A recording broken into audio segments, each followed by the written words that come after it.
సామాజిక మాధ్యమాలను నియంత్రించాల్సిన అవసరం ఉందని ఆంధ్రప్రదేశ్ ముఖ్యమంత్రి చంద్రబాబు నాయుడు అభిప్రాయపడ్డారు. వీటి ద్వారా వ్యక్తిత్వ హననం చేస్తున్న ఘటనలు ఎక్కువ అవుతున్నాయని, నియంత్రించుకుంటే ఇళ్లలోని మహిళల్ని కూడా దూషించే పరిస్థితి నెలకొంటుందని వివరించారు. తెలుగు వన్ సంస్థ 25 ఏళ్లు పూర్తి చేసుకున్న సందర్భంగా హైదరాబాద్ లో నిర్వహించిన కార్యక్రమంలో ఆయన ముఖ్య అతిథిగా పాల్గొన్నారు. ఆ సంస్థ అధినేత రవిశంకర్ కంఠంనేని ఆధ్వర్యం వహించిన ఈ కార్యక్రమంలో చంద్రబాబు మాట్లాడుతూ, ఒకప్పుడు గ్రామాలకు వార్తాపత్రికలు కూడా వచ్చేవి కావని, ఆకాశవాణి ద్వారానే వార్తలు వినేవాళ్లమని, ఏ నాయకుడు అసెంబ్లీలో బాగా మాట్లాడుతున్నారో ఆ కొద్ది సమయంలోనే విని ప్రజలు బేరేజు వేసుకునేవాళ్లన్నారు. తర్వాత ఎలక్ట్రానిక్ మీడియా వచ్చిందని, ప్రస్తుతం వందల ఛానళ్లు పుట్టుకొచ్చాయని, అదొక మార్పని చెప్పారు. వ్యక్తిత్వ హననం చేసే మాధ్యమాన్ని కంట్రోల్ చేయాల్సిన బాధ్యత అందరిపై ఉందని పేర్కొన్నారు.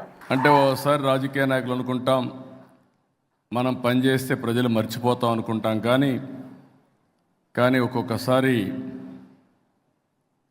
ఏ విధంగా ప్రజలు స్పందిస్తారనేది నా జీవితంలోనే కాదు, ఎన్ని జన్మలెత్తి మళ్ళీ తెలుగు వాడుగానే పుట్టాలనుకుంటున్నా, ఈ జాతికి సేవ చేయాలని ఆలోచిస్తున్నాను. అలాంటి బ్రహ్మాండమైన స్ఫూర్తిని మీరు ఇచ్చారు. అయితే ఈరోజు ఇక్కడికి వచ్చినప్పుడు 2000 సంవత్సరంలో తెలుగు వన్ డిజిటల్ ప్రయాణం, ఈరోజు 400 ఛానల్స్ మొత్తం. ఇప్పుడే చెప్పాడు, ప్రపంచంలో ఏ దేశానికి పోయినా తెలుగు వన్ ఉంటుంది. నేను గర్వపడుతున్నా, గర్విస్తున్నా.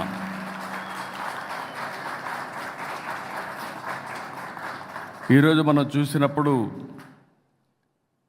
రవిశంకర్ యొక్క కృషిని, పట్టుదలని, ప్రతిభని, అన్నింటికంటే ముఖ్యంగా నేను ఒక విజన్ పెట్టుకుంటే నా విజన్కి ప్యారలల్గా ఇంకొక విజన్ తయారు చేసుకొని ఒక పెద్ద ఎంపైర్ తయారు చేసుకున్నాడు. ఆ ఎంపైర్లో ముందుకు పోయే పరిస్థితికి వచ్చారు.